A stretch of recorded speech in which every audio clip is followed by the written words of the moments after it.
Денес би сакал да најавам дека пратеничката група на ВМРО-ДПМН и коалицијата која што ја предводиме во собранието ќе предложи одлука за разрешување на министерот за здравство Венко Филипче заради лошиот менаџмент на здравствената криза која што кулминираше со трагичниот случај на новоизградената болница во Тетово која што се запали и за жал однесе 15 човечки животи.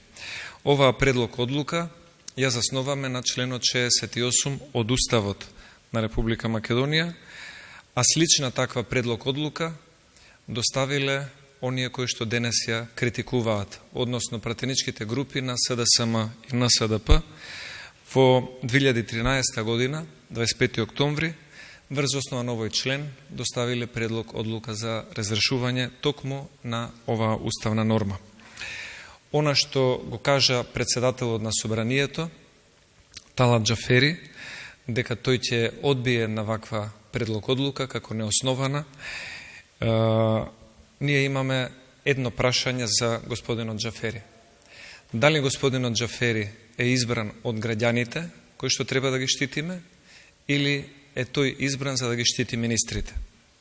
После една ваква катастрофа, како што беше горењето на болницата во Тетово, сметаме дека Талат Џафери треба да се стави во улога на заштита на граѓаните и конечно да искаже политичка волја оставката на Венко Филипче да биде констатирана во собранието.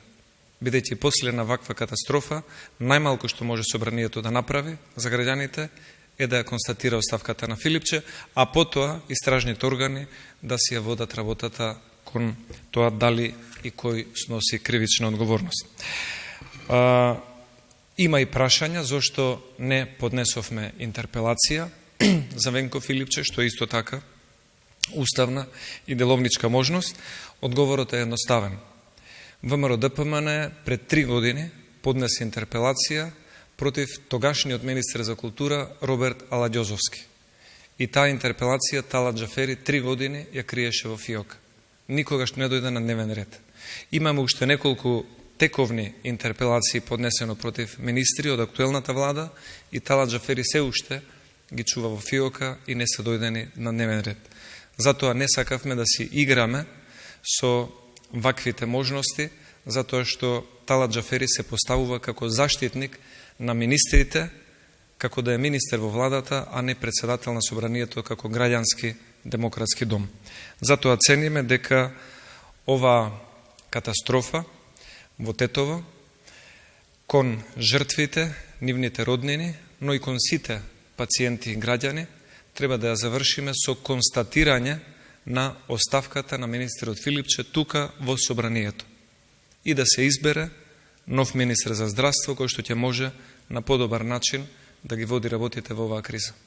Толку би имал, повелете доколку имате прашања. Доколку нема прашања, ви благодарам за вниманието.